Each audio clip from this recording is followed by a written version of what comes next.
The EU will have border officials searching for migrants day and night starting this week. Frontex, the European Border and Coast Guard Agency, will be monitoring human trafficking on the English Channel from Wednesday. One of its planes will regularly fly over the coasts of France, Belgium and the Netherlands to detect smugglers' networks. Former MEP Ben Habib has previously highlighted Frontex, which requires staff to wear EU-branded uniforms, has all the hallmarks of an EU army. It follows the death of 27 people, 17 men, 7 women and 3 children, who drowned while attempting to cross from France to the UK via the Channel last week. In a crisis meeting on Sunday, France, Germany, the Netherlands and Belgium agreed to work together to combat the growing threat from migrant smuggling gangs in Calais, northern France, which has hosted thousands of asylum seekers for decades. European Commissioner for Home Affairs Ylva Johansson said, "We must prevent the loss of life and prevent chaos from reaching our external borders." She wrote in a blog post,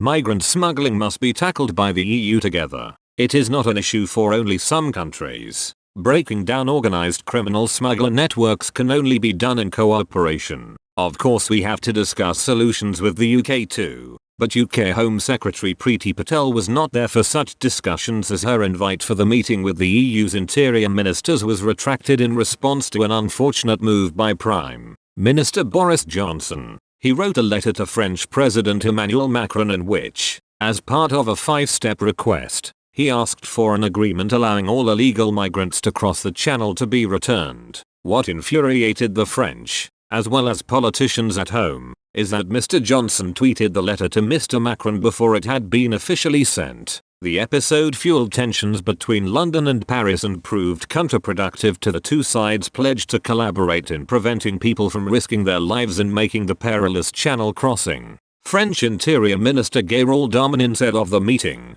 which was also attended by the police agency Europol, "This meeting was not anti-English, it was pro-European. European countries want to work with our British friends and allies." Mr. Darmanin confirmed the European aircraft would be sent to fly over the area day and night from Wednesday, the 1st of December, and Frontex stressed possible reinforcements could be deployed to the ground if needed. Fabrice Leggeri, the agency's executive director, told BFM TV, "We are starting with a plane, but we can obviously go further. The states have mentioned the possible sending of people on the ground. That is one of the possible options. We can increase our support." Mr. Leggeri said Frontex's mission was also to fight crime, which could be done by collecting personal data at the borders that could then be provided to member states. The sharing of data aligns with the EU's intention to further collaborate between nations. Ms. Johansson said, "More coordination, cooperation and information sharing is needed between police and law enforcement and member states.